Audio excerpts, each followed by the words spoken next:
Breaking news చూస్తున్నాం. రాష్ట్ర రాజకీయాలలో మంత్రి కొండా సురేఖ వ్యాఖ్యలు దుమారం రేపుతున్నాయి. మంత్రి కొండా సురేఖ నిన్న సమంత నాగచైతన్య విడాకులపై చేసిన వ్యాఖ్యలు తీవ్ర దుమారం రేపుతున్నాయి. అధికారంతో అడ్డు అదుపు లేకుండా సభ్య సమాజం సిగ్గుపడేలా తమ స్వార్థ రాజకీయాల కోసం దిగజారిపోయి మాట్లాడకూడదని పలువురు టాలీవుడ్ హీరోలు సదరు మంత్రిపై ఘాటుగా స్పందించారు.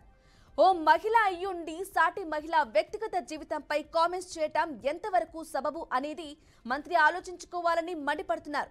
అటు రాష్ట్ర రాజకీయాల్లోని ప్రముఖులు, ఇటు సినిమా ఇండస్ట్రీ మొత్తం కొండా సురేఖ మాటలపై మండిపడుతున్నారు. ఇక తాజాగా దీనిపై పీసీసీ చీఫ్ మహేష్ గౌడ్ స్పందించారు. కొండా సురేఖకు PCC chief Mahesh Goud phone చేశారు. సమంత నాగచైతన్య వివాదంపై కొండా సురేఖతో స్వయంగా మాట్లాడి వివరణ ఇవ్వాల్సిందిగా సూచించారు. అసలు ఎందుకు ఆ మాటలు వచ్చాయన్న దానిపై తెలపాలన్నారు. రాజకీయాల్లోకి సినిమా ఇండస్ట్రీ వారి పేర్లను ప్రస్తావించడంపై వివరణ ఇవ్వాల్సిందిగా కోరారు.